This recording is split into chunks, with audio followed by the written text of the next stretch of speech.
So our next speaker is Professor Julia Brannen. Julia is also a member of the Novella Node, and she has been the Professor of Sociology of the Family here at the Thomas Coram Research Unit for a long time, and has done more than 30 years of research which deals with issues around families, childhood, policy-relevant issues around those two sets of constituents, and has made quite a name for looking at intergenerational relations in households and across families and so on. And another part of her work very much relates to mixed methods. And Julia was one of the first people in the UK who was really interested in how we might do mixed methods, and who in the 1980s introduced quite a few of us to thinking about how we might align quantitative and qualitative research, and has since written more on that. She's one of the co-founders of the International Journal of Social Research Methodology and a co-editor of it. And I was looking for her big tome, which has lived on the shelf there, the title of which I always forget. There's a huge co-edited tome on research methodology. What's it called, Julia? A handbook. It's a doorstop. A handbook of social research methods. Okay, which came out in 2009, I think, and is very useful. And clearly somebody has found it so useful that they've wanted it to use. Julia's going to talk about life story research, reflections on biographical and narrative approaches.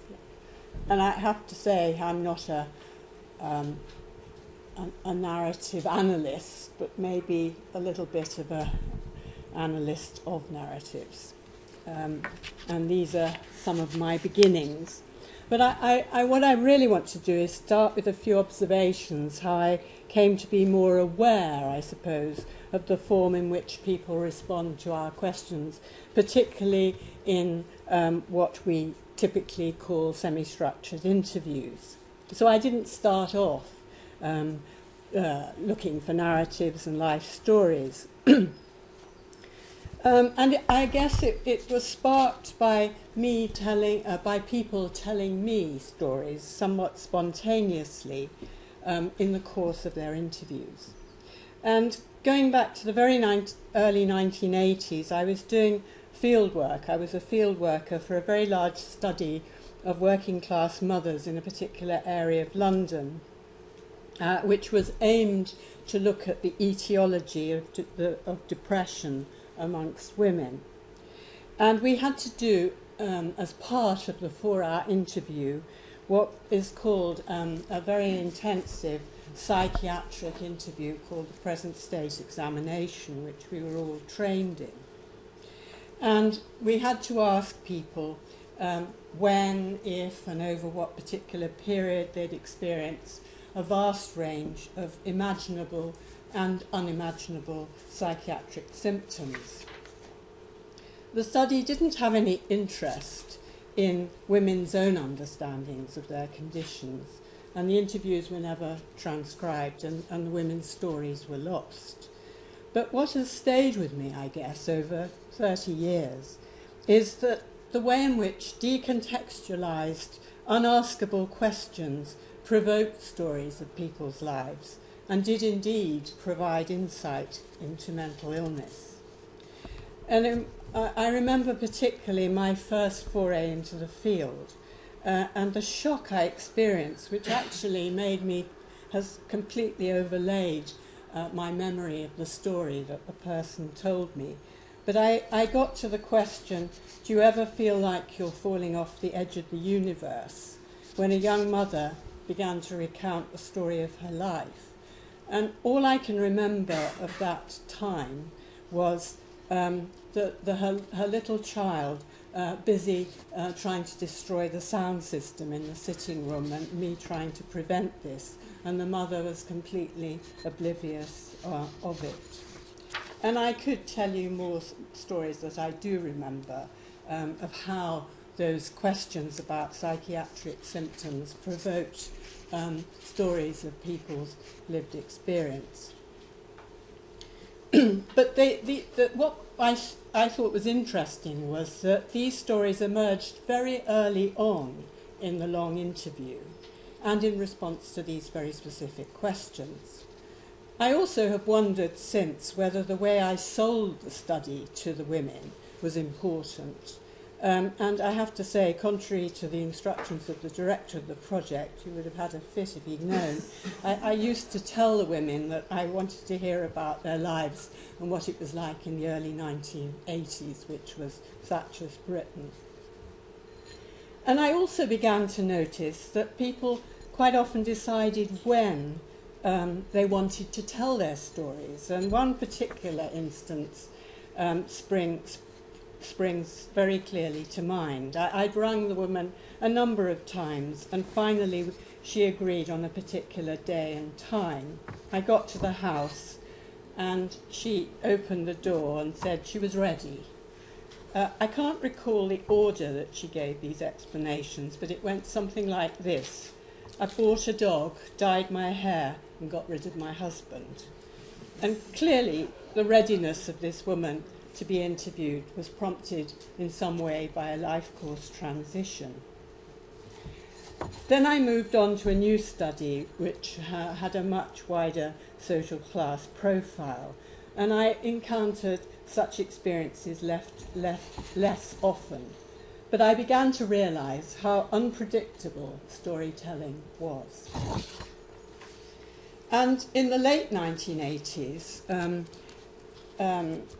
I met somebody called Martine Bourgault, who came over from Paris, and she gave a talk, and she's also written a paper about her experience of asking people for their life stories.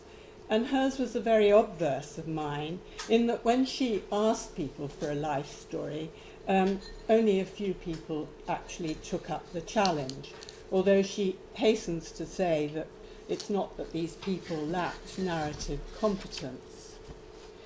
And in her paper, she alerted me to some of the markers that go with speaking in a narrative voice. Already Corinne has talked about this, but particularly the use of direct quotation of speech as if the characters were on a stage, the production of significant anecdotes, linguistic and narrative markers as in the process of fictionalization, and the dramatic character of the performance conducted for an audience with attention to emotion and aesthetics. And it's not that the narrators set out to discover the rules of narrative for themselves. They follow some kind of a model and not necessarily aware of the narrative frames that they're using. And one of the interesting things that I found from Bourgault's approach was drawing on Ricoeur. She talks about the provocation to engage in telling a life story as being hinging on the experience of a rupture or turning point, so that the narrator is seeking to make some coherence out of a heterogeneous and often conflicting set of, they could be ideological, feelings, events, which have created some kind of disjuncture in the life, so that the narrator is trying to transcend that rupture and somehow to make sense of it. And this began to make some sort of sense to me in terms of me understanding these spontaneous narratives that I encountered. So how, I wondered, does this square with the view that all interviews are collaborative endeavours? And I think I concur with Bourgault, who says that the interviewer, while acting as the initiator, also acts as a social medium or catalyst under certain conditions. The first condition being that the interviewee has agreed that her life is of interest for a potential audience, and secondly, that the interviewer has given the interviewee some autonomy to impose their own way of viewing the world. And in the studies that I've done on intergenerational relationships, I've found a variety of ways in which people respond to the invitation to give a life story. I'm not sure you need to bother with the overheads. Migrants, who one of the groups that, well, two of the groups in a recent study that I've been doing here with colleagues, quite often position themselves as heroes in their own stories, people who've struggled against the odds and have created some kind of accommodation, if not success, made some sort of success out of their lives. So they use the narratives as resources to set up a moral worldview and to warrant their position within it. And in our study of 3 generations of men, fathers, that is, in Polish, Irish and white British families, I began to look at some of these stories, particularly in the migrant generation, to see the ways in which they engage with the invitation, as Tom, sitting in the front row here, talks about it, the invitation to the narrative mode. Connor is, using Corinne's term, which is much better than I have got here, is an emblematic story of surviving that most unhappy childhood, which is an Irish childhood. And he uses the emplotment of time to tell what is not only a dramatic story, but he uses dramatic devices to tell that story. And he sets the scene for a number of denouements. The story begins with a series of misfortunes, which from a current vantage point, he is seeking to downplay and to, not surprisingly, put behind him. His trajectory, his turning point, if you like, takes a turn after the second time he has come to Britain to work on the buildings. And he grasps the opportunity that comes up with both hands and he acts upon it. And you'll notice, if you will listen to what he says, and forgive my rather poor imitation, well, it won't be an imitation at all, of a Dublin accent, which if any of you went to see Juno and the Paycock recently, this was the way he spoke. And he uses repetition, he uses rhetorical questions. These together create dramatic flourishes of his performance. And the dad, that's his dad, went to America and then came back from America. He was a plasterer. And then what happened was to have me, because I was the 7th son. I'm the last of them, by the way. And anyway, the father and the mother died, and I was only 2.5. That's about 10 months between the two of them, between the two deaths. And the mother said, like you know, I won't be dead a year and he'll be behind me. Like you know, which he was. And anyway, that was the way, I didn't know them like, you know what I mean? So I don't, in fairness to everybody else like, I didn't miss my mum and dad because I didn't know them. So how can you miss your mum and dad, you know? After the father and the mother died, they took me away and put me in a hospital because they had to examine me and all that, and I hadn't got the TB. You know, tuberculosis. It was rampant in those years, the 30s. It was rampant, it was. There were so many dying of TB them years, you know. Anyways, I didn't have it. And you know, when you're a baby, everybody likes to pick you up, don't they? Well, I'm getting to the story. But everybody likes to pick you up. Well, I didn't know this till years and years and years after. That's what happened to me. One of the nurses picked me up and let me fall. Yeah, let me fall and broke my back. That's what happened to me. Anyway, there's a long story about what happens to Connor, which, as you can imagine, was extremely painful. And he ends up, after many years, lying on his front and then unmoved, and then in a collar. He gets sent to a Christian Brothers training school, which he lives in, because nobody in the family will take him in. And he stresses some of the positive aspects of that, and quick to tell me that there wasn't any sexual abuse, although he hints at the other kinds of abuse.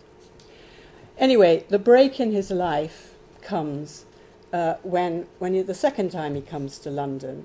He's working on the buildings and he's offered the chance to become a foreman for a large building firm. This changes his life, and when he gets the new job, he gets a company car, which symbolises for him his sense of pride and his new status in life. And there are all sorts of other ways in which he dramatises this. So I said, well, it was a big job for me, and it meant I could get a company car then, you see. Oh, I said, this is great. It was a great company. Cleason's was the name. And I went from them to a proper, really big crowd, you know. It was the 50s. And then I said to my wife, you can have a go at this now. It was only an escort, you know, and she passes the car over. Because when you're higher than a general foreman, you get a bigger car. So, of course, naturally, what did I do? I got higher. So I ran the job like, you know, I was just sitting behind a desk. And everybody would come in and say, could I see Mr. So-and-so, you know, whoever it is. And I felt great. Anyway, I never looked back. I really never looked back from then on. I carried on and I carried on. I found a very interesting paper that I've come back to over the years, in which somebody called Coleman, a psychologist, talks about the way the narrative mode interacts with the current purposes for the narrator of telling their story. And Coleman studied groups of elderly people in reminiscence groups in institutional settings. And he found that, contrary to the therapeutic aims behind the reminiscence groups, as a process of life review, which was supposed to be positive and helpful for people, many of the elderly people either resisted the review process altogether, while some of the other wicked men, I suspect, used the groups to tell stories that they kind of rather boosted their own egos at the expense of other people, probably manufacturing quite a lot of the stories on the way. So I'd like now to turn to the closing down of narrative.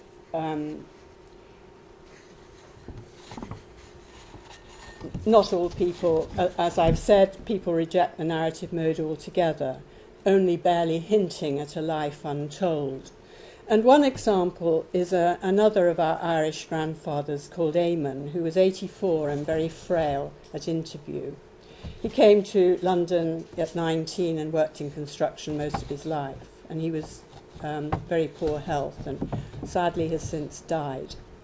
He didn't give any initial response to our narrative question when we said, can you tell me the story of your life? You can start where you want. All he said was, a very different life altogether.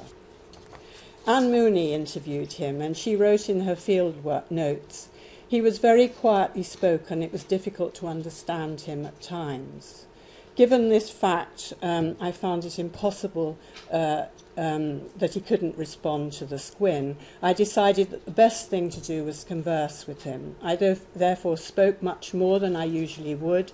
I tended to raise my voice, so I don't think he had a hearing problem. And there was a lot of repetition of what he said, so I could confirm I'd got it right.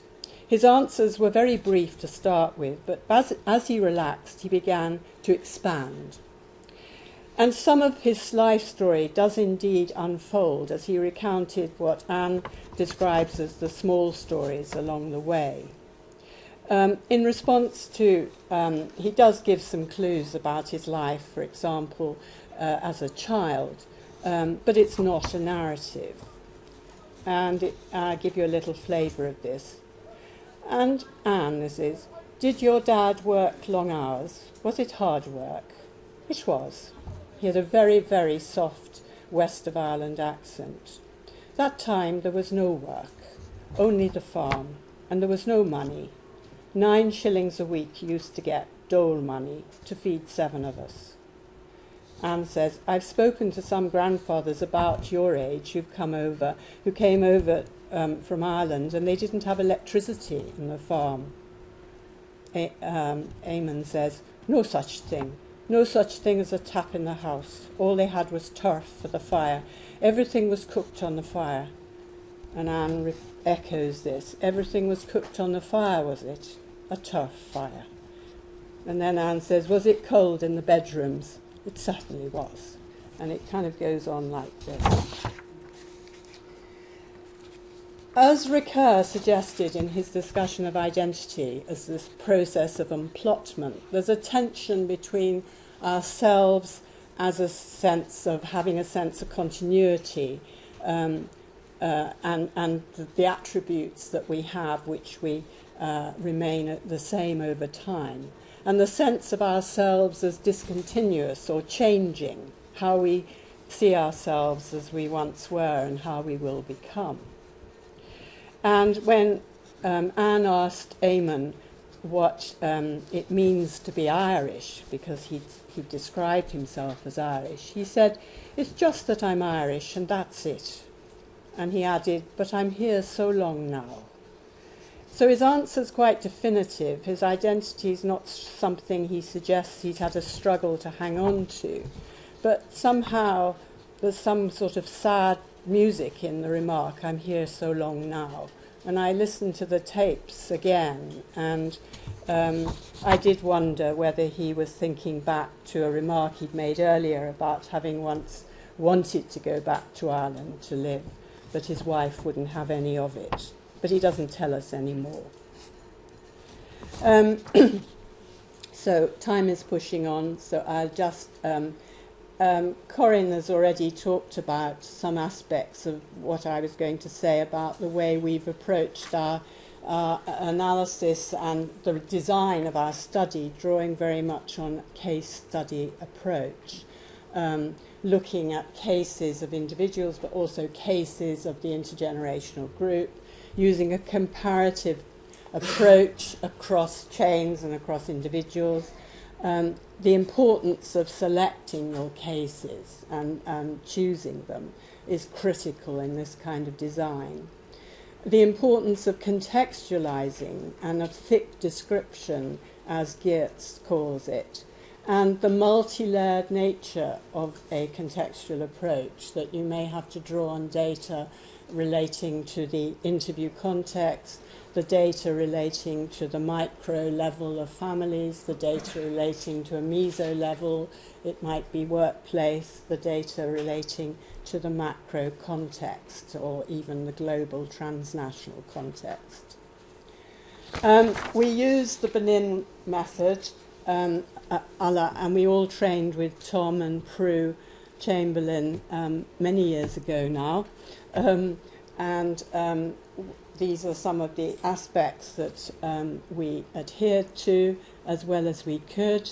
The open invitation, the importance of listening, the importance of, at a second stage of the interview, of going back over the interview in the order of the telling and asking narrative questions only, so thereby keeping the entirety of the story that they've told intact, giving opportunities for narrative analysis. And then we had a second part of sometimes a second interview, sometimes a second sitting, sometimes added on, in which we asked people semi-structured questions about issues around the study that may not have been covered already. Straight after the interview, we wrote extensive field notes about the context leading up to the interview, the encounter, the key themes. Then we created a life history chronology. The interviews went away to be professionally transcribed, and then we could extend these sort of summaries, as we called them, to create a very large field note, which would be up to about 14 single-spaced A4 pages. And then in the analysis, which is very important, and I think is probably I need to emphasize here if I'm to make anything of the last bit of my talk, is to say that this separation of the biographical method, of the chronology of the life and the contextualization of the life in relation to history, time, families and so on, was a very important way of thinking about the sort of structure of these lives in terms, especially when we were comparing the Irish, the Polish and the white British, and then integrating them, these life history approach with the interpretive approach at a later stage. So we would do comparative analysis of the histories across the groups, and then using both kinds of data, we would begin to analyse both the history and the story together. I mean, because we were, you know what it's like doing an ESRC project, you don't have much time and resources are very tight. But I would say that the opportunity to look at the life history separately, this counter-hypothesizing, if you like, about what kind of directions a person's life might have taken had X, Y, and Z not happened, or and so, is very useful for expanding the sociological imagination. And in the way we wrote it up, we tried to match cases across the groups, and so we'd have some way of basis for comparison, at least on some aspects of their lives. So I want to end by, yes, I want to say something about contextualization. I think contextualization in its two meanings, the contextualization in the narrative is in terms of what's going on in the interaction between interviewer and interviewee, is rightly having a lot of attention today. But I think what is actually falling out of view, certainly from in my wearing my hat as an editor in a journal, is how poor people are at contextualizing people's lives in a structural way, of looking what is going on in a society and what kind of aspects of people's lives may be relevant that they don't actually talk about in the course of their interviews. And I just wanted to give you an example of something actually while I was writing this that came up. Two reviewers of an article about a study relating to a migrant group asked for more contextualization in terms of, telling a bit more about where these migrants were coming from, what kind of education background and so on. And they declined to do it. And they wrote, it was a good article, but they actually wrote, our in-depth, or something like this, I've changed it, our in-depth interviews were guided by the respondents' constructions of the various aspects of their life, and X, Y, and Z did not come up as overarching themes. They then went on to suggest it would be speculative to comment on structural differences between the countries. And I found it interesting that the author justified this in relation to the narrative approach. That they said that the narrators define who they are and their connections to social relations and context. And interestingly, the other reviewer, which wasn't me, noted that a greater focus upon the structural and institutional arrangements would have strengthened rather than weakened the understanding of agency of this group of migrants. So anyway, I thought it was worth a mention. So my last points are that I think that from a methodological point of view, there are great benefits to bringing together what I call rather traditional biographical or oral history methods with narrative approaches. And there's been a lot written and a lot of debates in the past which have largely been about ontology and epistemology. And actually, when it comes to the methodological level, there's not much written about it. And I think they both approaches together offer. I've got the wrong. But both, if you bring the two approaches together, as Brannen does, they can help develop methodology and methodological reflection. And I think both approaches, they have resonances with biography and autobiography on the one hand. And when you think about biographers, you think about Hermione Lee talks about them as forensic pathologists carrying out autopsies and leaving no bones undisturbed. And they're also detectives seeking after facts, and they act like historians. And autobiographers are described as focusing on subjectivity and meaning-making and performativity. But actually, when you think about it, the divergences are less than the convergences. The biographer is also concerned with the self, engages with their reflexivity. Time is up, is it? Right, okay. So I'll just tell you what I haven't said, and you can either read it or record it elsewhere. So these are some of the things that I'm suggesting that biographical and narrative methods can together do, which one method alone can do, but together they add more than the more. So both of them are concerned with stories that are told in the present and they unfold in the present. Both of them are concerned with contextualization. Both offer new ways of bringing methods and data together.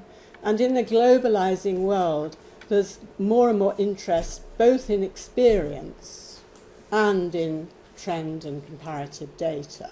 So, you can't but win, really. And also, I think that these approaches are nothing new about this. They link back to famous cohort studies of people like Glenn Elder, who collected both qualitative and quantitative data going back 40, 50 years ago. And both approaches, I think, guard against any naive, well, certainly together, they guard against the naive prioritization of voice. And they bring back the importance of what Giddens talks about as the double hermeneutic, or, C. Wright Mills, the sociological imagination. So bringing the two approaches together is a creative interplay between the way people talk about experiences and the structures in which their lives are lived. They both involve the art of representation. They both involve the science of systematic analysis. And I would just end by saying there's no one way of doing it.